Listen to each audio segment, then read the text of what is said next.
Eric, you just got back from Ukraine. Second trip, I think. You've been on the Defense Innovation Board for years and many other things. How is artificial intelligence changing the battlefield in Ukraine?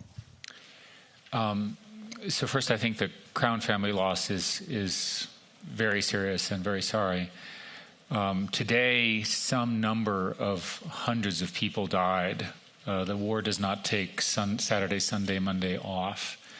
And you have a situation where you have a killing field now along a 1,000-kilometer border. Today, AI is not a major component of it.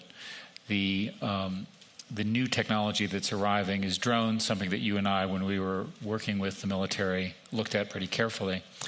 And the Ukrainian strategy is to have what they call an army of drones to try to get advantage on the battlefield. Today, unfortunately, it's roughly even in the sense that the Russian side is heavily, heavily dug in. And when I say dug in, I mean mines, everything you could imagine what dug in means. And the military doctrine, and certainly the Russian military doctrine, is it takes 3 to 5 times as many offensive people to displace a defensive line. But what would a murmuration of drones do to that thing? Would it be like after World War I, trench warfare is no longer? The best way to say this, having now seen it, is that infantry wars need to stop, right? They're just, we have to get it to the point where everybody agrees that if we're going to have conflict, we need to settle it in other ways, because these things are brutal. And they're fought with weapons that are mortars and artillery that are 50 and 100 years old. So with drones, you have the ability to see the local battlefield, and with kamikaze drones, something I didn't fully understand until I went there, you have the ability to build things which are almost unstoppable as long as you can't block their communications. These are very, very fast, very, very cheap one-time drones. If you were to network them together and flock them together using AI, which they're not doing yet, then you could have them swarm and follow targets and really have an impact. I think it changes war forever. Before I get to you, Dan, I want to ask you one more thing about drones, because you and I once went to Creech Air Force Base, and we watched people there, young kids, almost 17, 18 years old, piloting drones over Iraq and other things, and doing things.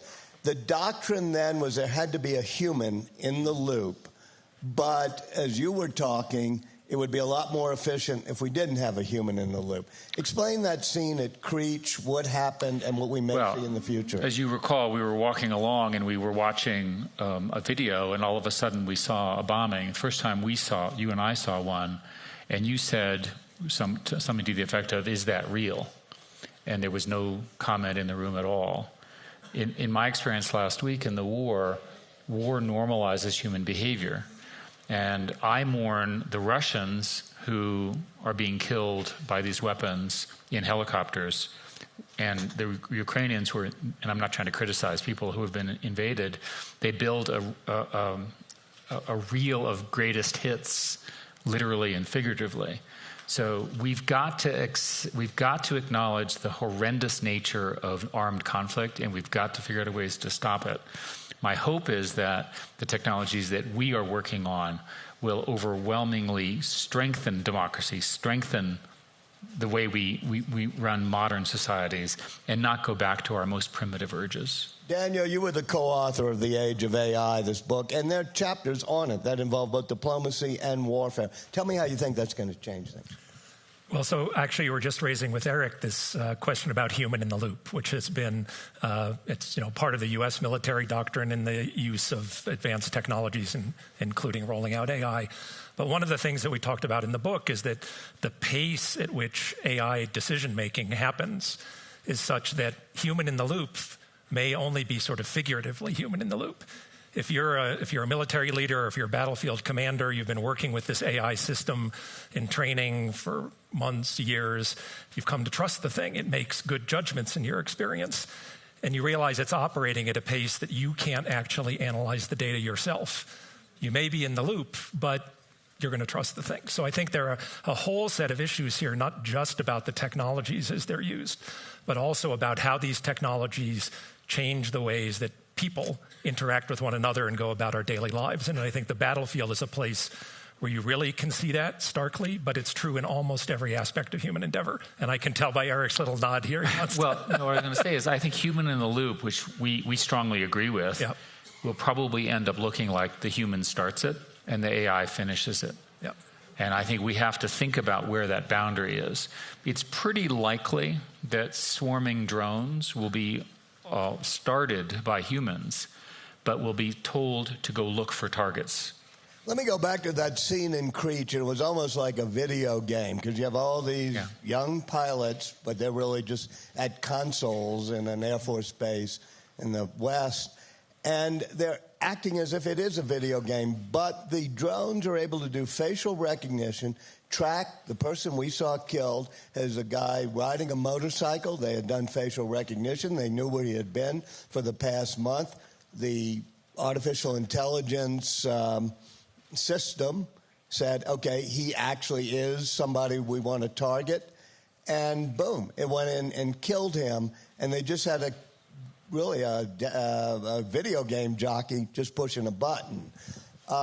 Do you think that this notion of the artificial intelligence actually figuring out targets and doing things will be the way wars are fought?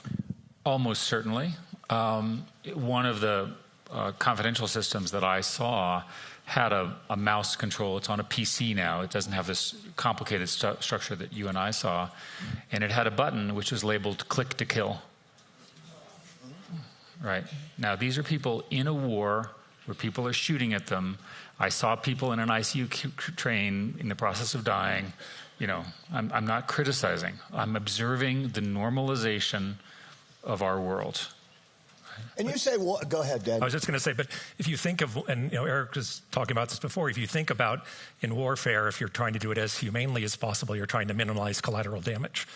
And I do think that AI offers huge potential in doing things like positive identification of a target and doing very sort of surgical strikes offers new ways to really look at how do you minimize collateral damage. So more precise, more deadly, and quicker is the probable scenario. But do you think that wars in the future may be fought almost without having to kill large amounts of citizens, and it almost would be like, let's do a simulation and see who wins?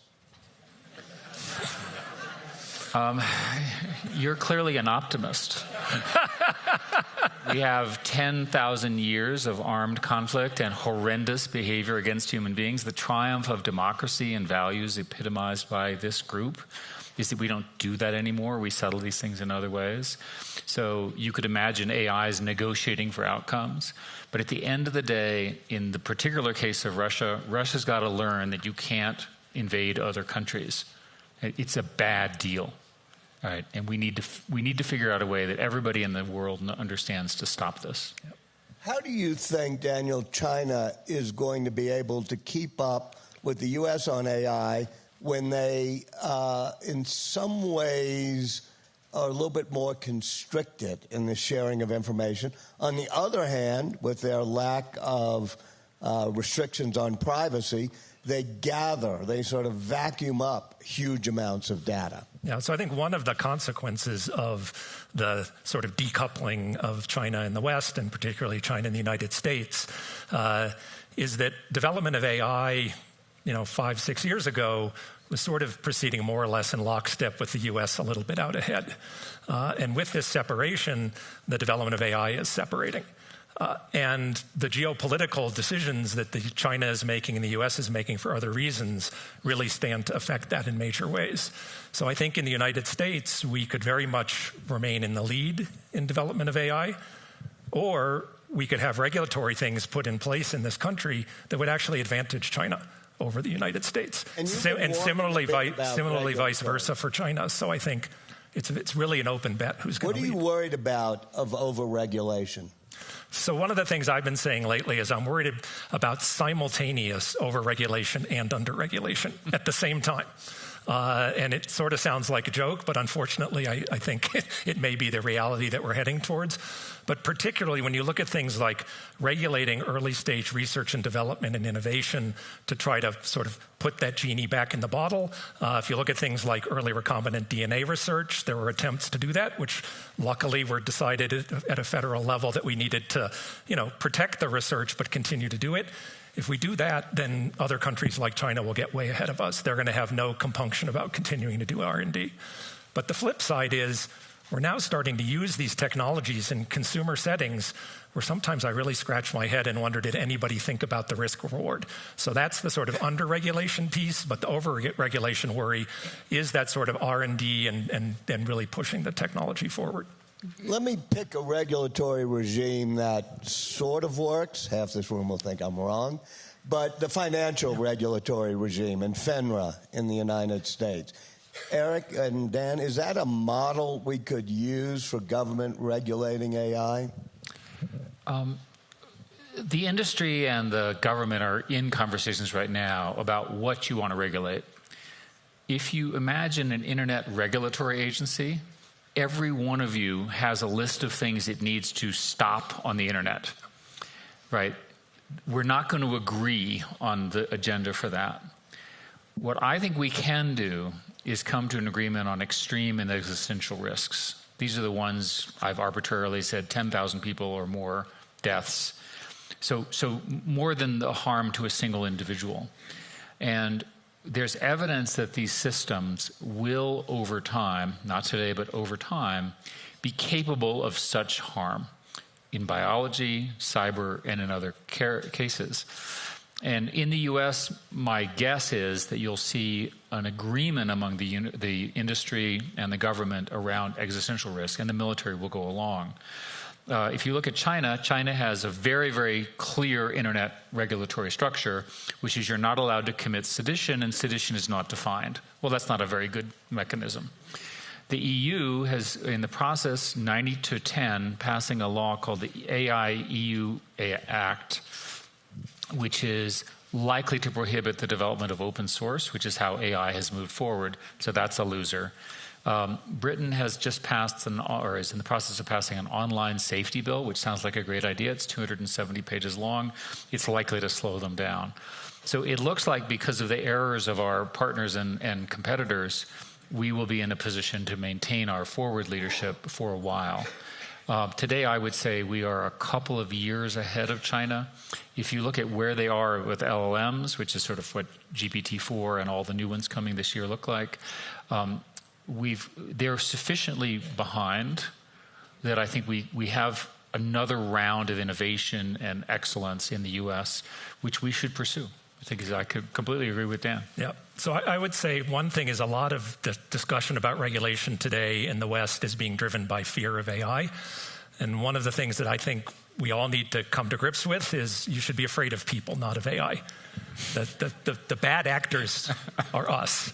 And this is a technology that can both be used for good in discovery and creativity, but also can be used for bad by people.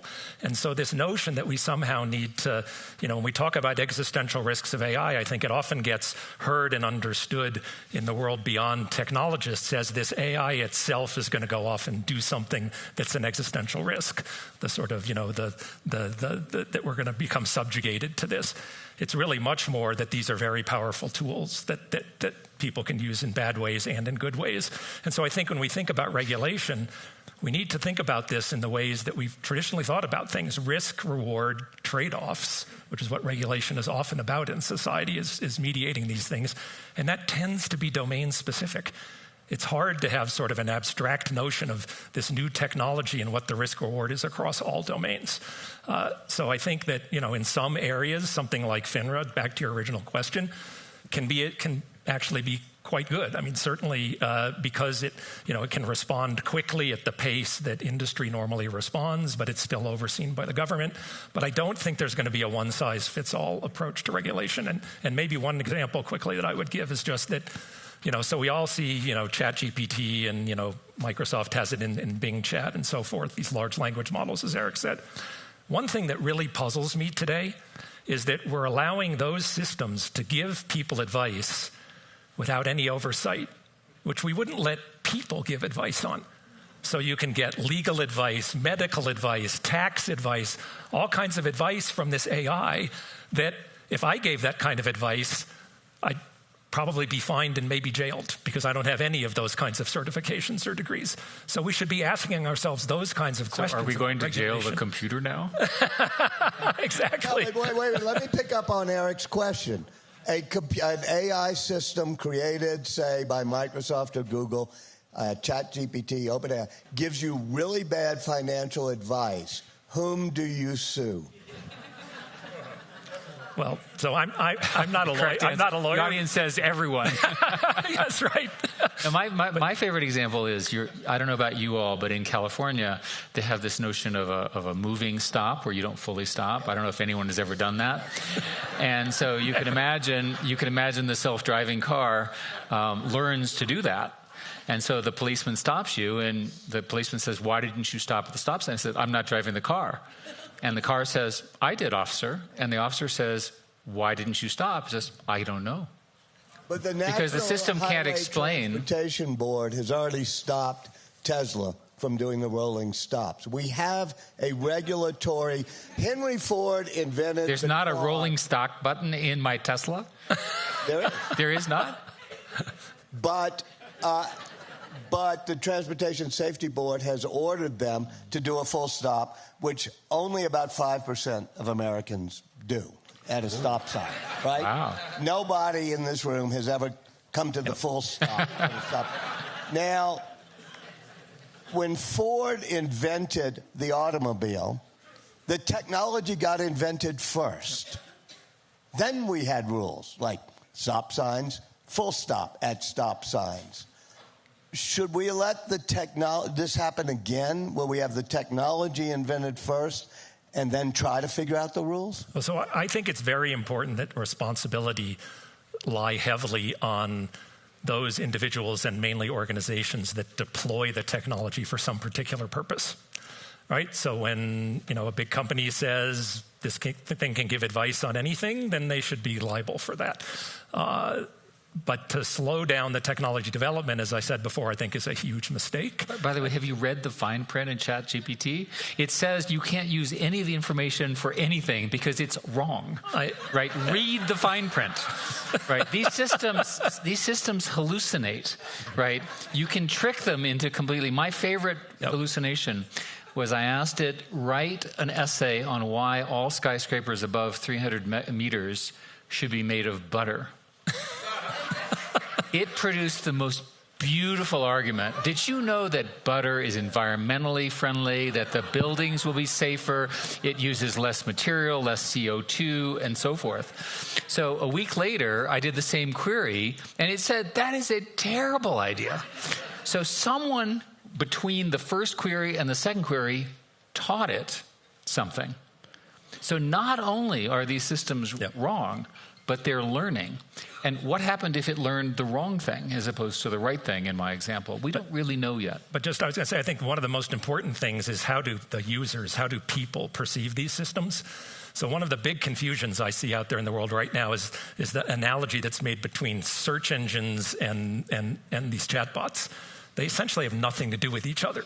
In a search engine, you're getting referred to a place where you can look and decide whether that place and the material there makes sense to you.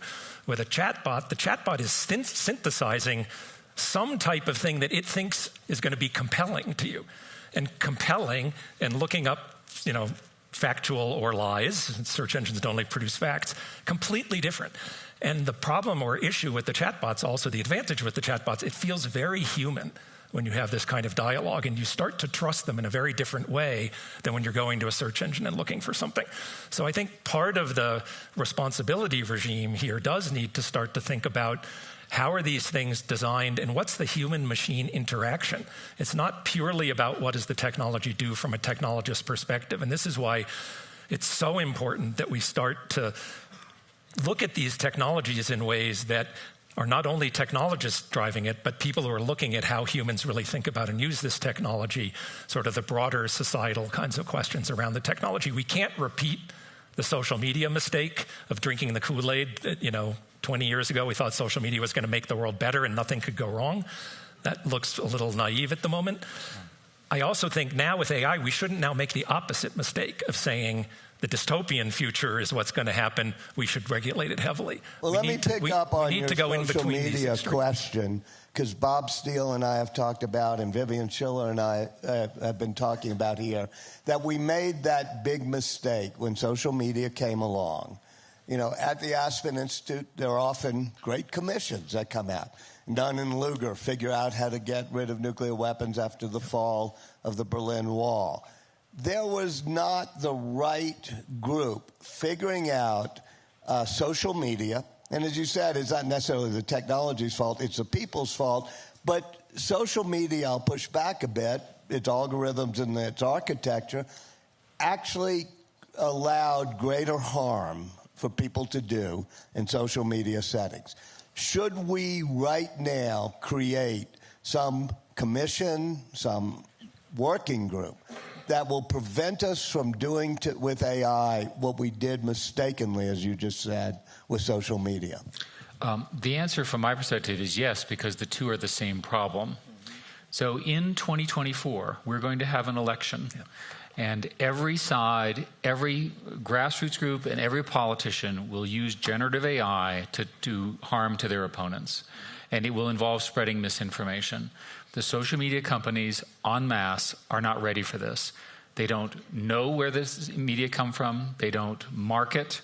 The generative AI systems don't mark that they were generated. This can all be done technologically. And there doesn't seem to be any political movement or any bipartisan agreement to solve this problem. So in our country, unless you have bipartisan agreement, nothing happens. Therefore, 2024 will be full of false information that anyone can generate. And I'll give you an example of this. Prigozhin, right, Wagner Group in 2016 used a couple hundred people manually to interfere with our elections. This is well established in history. And God knows what he'll do from Belarus, but assuming he'll be up to stuff, he'll try it again. Or Moscow, wherever he ends up in jail or what have you. So the same scenario can be done in the following way. There is an open source model, formerly open source model called Llama that was released unintentionally by Facebook. It's the strongest of the current mid-tier open source models. It has been now re-engineered to run on your personal computer in your basement. So if you assume that you're in your basement and you are sort of criminally insane or just a bad person, you construct an entire influence campaign using this. You generate fake identities, you generate fake writings, you generate fake cross-posting, and you do it yourself from your own home. That's the possibility today that we will face in the next year. We need to get organized around this. And what could you do? This is a very tough problem. So, and as Eric said, this is not just about the AI. These are problems that have been there with social media. In fact, I think still today, put AI aside for a moment, we trust what we see online much more than we should. And especially we trust what we see in social media more than we should. Most of us grew up in a world where print was something that was authoritative. And so we still view it that way. So AI now is this huge amplifier for the fact that you should not trust anything in print. And by the way, now you shouldn't trust any images, and you shouldn't trust any videos, and you shouldn't trust any audio either. So part of this is not just technological, it's a shift even before AI in how we understand the world around us. Let me add that and we can't agree politically what to do. But there's a really core fundamental human problem. When you're born, you're taught to trust what you see and hear. Dan and I are telling you, you can't trust anything that you see or hear, right? This disconnect, we need to be wrong. Unless you physically experience it, right? This sort of comes back to, people's crazy misconceptions about what AI is. AI has no physical experience, at least in any AIs that we know of today. It's not human, it's not alive. You need to trust your lived experience. This notion that we're able to use vast information networks from around the world to understand what's happening all over the place was even bankrupt before AI. Wait. Use your lived experience. I'm trying to figure out to take which vaccine. What's my lived experience going to help me with? Ask your friend. But read on social media. You don't know where your friend got their information from. We may, until we figure out this problem, I've gotten much more cautious about anything I believe. Look, the number one spreader of COVID misinformation was a doctor, a licensed doctor in Florida, who had a business selling supplements.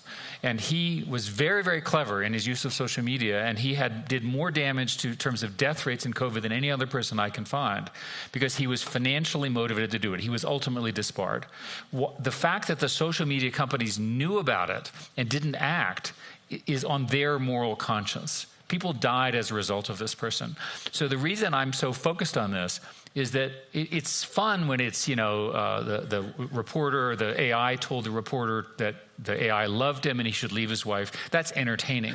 But when people are actually suffering, right, from the harms of this, the government and we as leaders have to solve this problem in a way that's we get rid of Section 230, which removes the accountability of platforms. So Section 230, for everybody's benefit, was passed in 1994, and it was at a time when when companies that, like the ones I were were essentially pass-through caches, right? The information would go from one human to another, and the companies had no role in the selection of content. That is demonstrably false now. So if you think about it, if you're an evil social media CEO, and I'm not naming anyone, your evilness is you want to maximize revenue. The way you maximize revenue is you maximize engagement. What is the provably best way to increase engagement? It's outrage. Outrage. Outrageous stuff is shared 7 or greater more times with each other. And so we've just got to deal with this fact, right? Their interests are not financially in alignment with our well-being, right? That's got to get addressed. It's either addressed morally or by convention or by law or by criminalization. So to go back to Section 230, Section 230 should be limited so that there's some liability in the most egregious cases. And there's a whole bunch of cases where, for example, social media has taken really, really forbidden speech, harmful speech. I'm going to kill you, that kind of stuff. Free speech does not include some things. And yet they use Section 230 as an exemption, knowing that they should have suppressed it. But I think Eric touched on a really critical point I just want to underline here, which is that all of these, not just social media systems, almost anything that's providing information to you online is amplifying certain things. It's not just a neutral presenter of information. It's a machine editor or a machine curator without human editing, without human curation. And the notion that whoever's doing that should have no responsibility for it, I think, doesn't make sense. It wasn't the original intent. But should that also be true of a chatbot? Yes. Well, the chatbots are actually worse. And the reason is we don't know what the doctrine for what the chatbot should be. So let's say we end up with a racist chatbot, right? And it's open source. Now, and this is a training error. We didn't mean to, but somehow it gets released, right? Is it okay for people to use a racist chatbot? I would say no. And yet, from a free speech perspective, does free speech apply to the chatbot? It applies to the humans. My position, so we're clear, is I'm in favor of human free speech, not computer free speech, right? I think it's reasonably defensible, my position. Right? I think the Constitution was written before computers existed. So I would come back on this to fear of people, not fear of AI, which is that biased AI learned its bias from biased people. Nobody went off and created a biased AI. What happened is it went and looked at a whole bunch of, sort of general human quote-unquote behavior as captured on the internet. So you're saying that a racist chatbot should exist? No, just that... No, that's a consequence. No, I'm just saying it learned from people. I think what's happening now, people are attributing to AI the fact that it's revealing ugly truths about us as a society and as humanity. And I think the ways that we need to approach those things are to understand that this is revealing something about people. And if it's something that we can agree as a society that we want to mediate, and personally I believe, that racism and sexism and a number of other isms are things we should be trying to remove from our society, we need to approach that as a broader societal question. It's not just a question about AI. AI plays a very important amplifying role in that, and a very important role in revealing that, but the ways to address this are not just to look at the AI. Wait. I'm kind of confused here, because what you're saying is we shouldn't even try to address what AI is doing on misinformation or anything else until we tell all of society, quit being racist and being misinformed. No, what I'm saying is I don't think we can address it.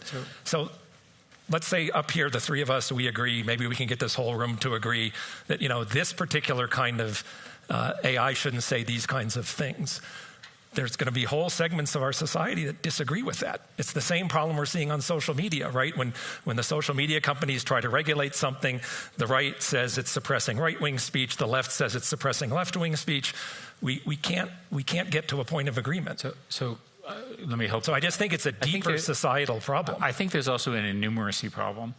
That one of the things that I learned at Google was that the people who are crazy in some area, so let's use racist as an undesirable category, they have lots of time to be racist. And they have a lot more time to be racist than normal people, because this is what they believe, and they believe it obviously falsely. And so they flood the zone. And so what you're seeing in social media is you're seeing advocates who are flooding the zone. This is the Steve Bannon quote. Sorry to say it, his quote was, "We're going to flood the zone with shit." Right, that was his campaign strategy. Remember, look it up. Look up the quote. You'll read it. Right, and by the way, it worked. Right, so we have every evidence that many, many copies of Steve Bannon, who are obviously immoral, illegal, or what have you, are busy trying to flood the zone. The systems are not robust to that attack. That's the point. It's not that there's more racism than we thought, although maybe you and I were naive.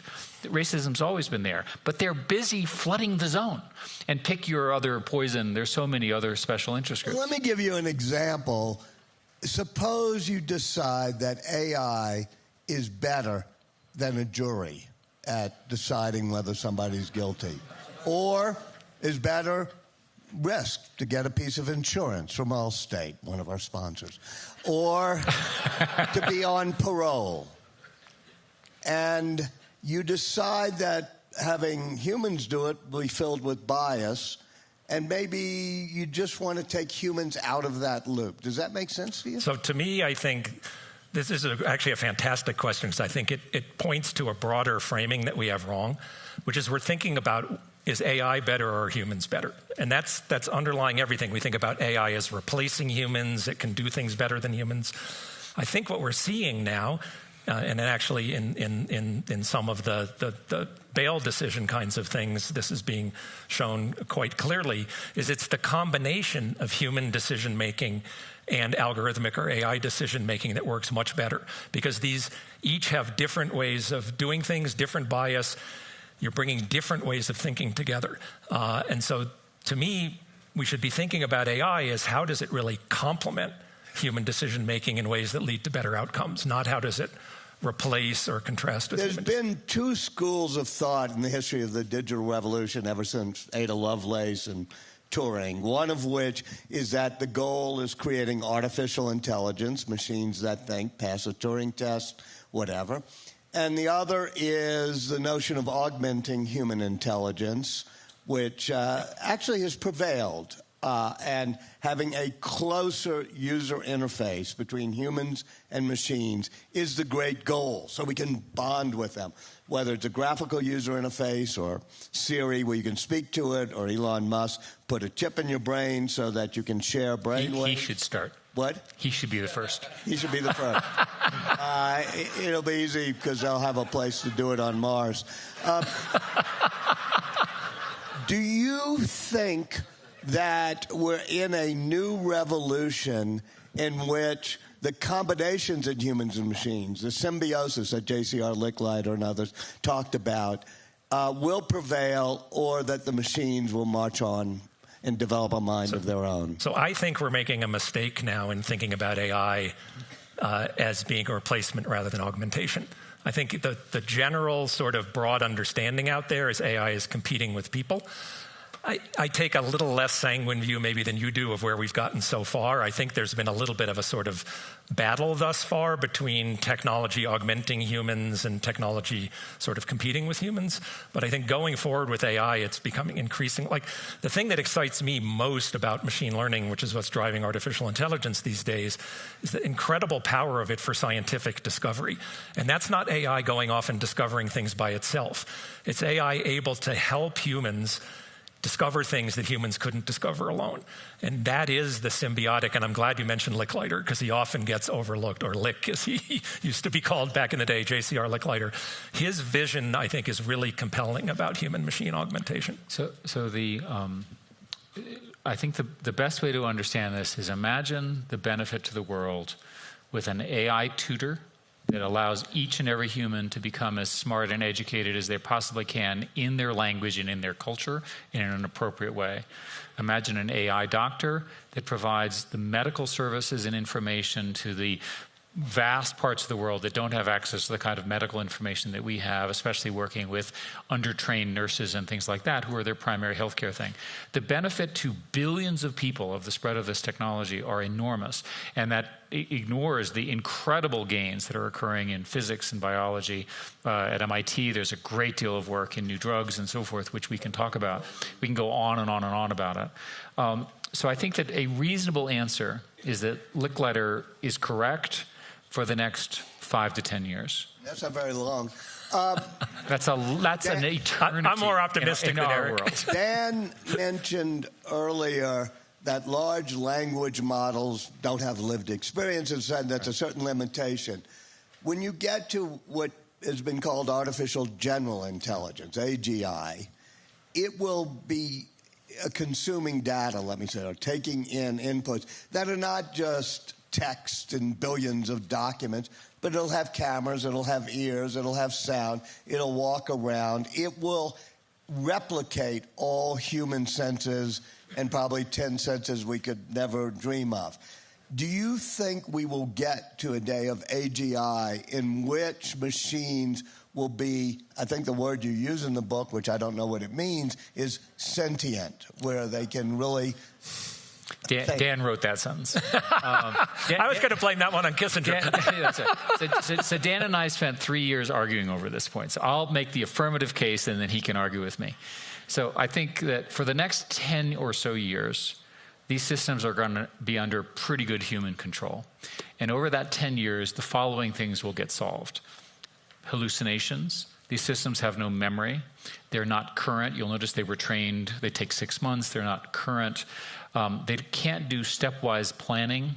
In other words, if you ask them, show me a recipe, they can't actually show you a series of steps.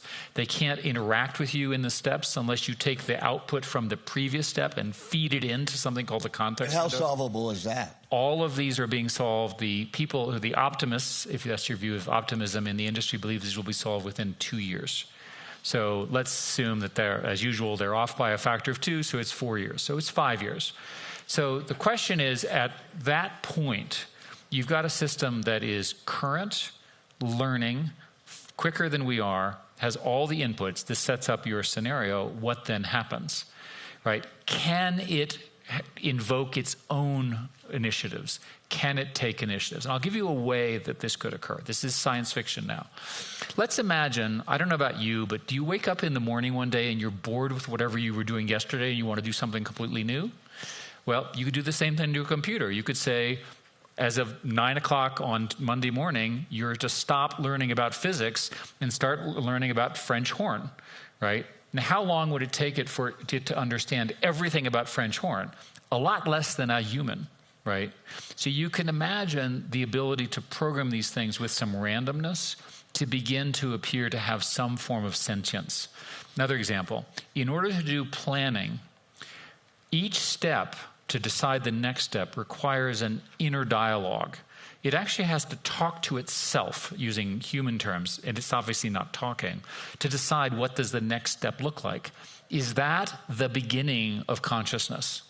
And we don't agency, know. Meaning it actually has its own, can I call it free will? Well, an example would be, you give it an assignment to learn everything. And it's busy, right? And it takes lots of computers, and you're spending lots of money. And one day it has a question, and it has learned how to email someone. So it sends a question to a physicist saying, can you run this experiment for me? Send me back in email form the results. Now, how close is that to intelligence? I don't know, but it's pretty scary. So to me, I think probably Eric and I are on slightly different time scales about which these technologies will evolve this way, but I think that most of the problems we see today will be gone in some time frame, whether it's 5 or 10 or 20 and replaced by new ones. 5 or 10 or 20 years, yes, always replaced by new ones. Yeah. But I think that, to me, the fundamental question here about this broader issue of what the end result of this might be is, what's the difference between an extremely accurate simulation of something and the thing? If you really believe there's no difference, then I think these AIs are us. But I at least believe that there is some very fundamental difference between an extremely accurate simulation of my life and my actual life. What is that fundamental difference? Well, so, for people who have any kind of faith or spirituality, I think that's a piece that most people would say doesn't show up there. Consciousness, hard to say. It's harder to define, maybe. But let's talk about sort of human free will. You have to ask a question when you say free will. Does your dog have free will? Is it different from human free will, right? But so there's something I'll call sort of animate free will and human free will, which is much more sort of premeditated and so forth. And I don't believe that things like human level free will, spirituality, that those are things that come naturally out of some system that's just a simulation. You could have simulation of human emotion. You could have simulation of human faith. But I believe that that's fundamentally different than actually what we experience as people. But these become questions of your own beliefs, of philosophy, of religion, I think these are things that humanity will be facing in some time frame. I tend to think it's after my lifetime. Eric thinks it's, sooner, but... I like to do this to Dan. So here's what's really going to happen. First, you're going to get AGI, okay? And it's going to happen in our lifetimes, 5 to 10 years. Then the computers are going to develop their own language to talk to each other, at which point they become super intelligent. And that language is going to be in a language that we don't understand. What are we going to do then, folks? I propose unplugging them. I propose we watch 2001: A Space Odyssey, and we don't invent how. Pull the Daniel, plug. Just Eric, unplug the computer, please. We're all going to unplug for a few minutes. Thank you, Walter. Thanks. The next session starts at 10:20 a.m. And a reminder, tomorrow's Wicked Problem will be affirmative action, who wins? And a reminder to everybody as well, the app has the answer. For any schedule updates, you just need to toggle out of the app's agenda. It will refresh and then go back into the agenda on the app to get all the accurate information on any scheduling changes. Thanks very much.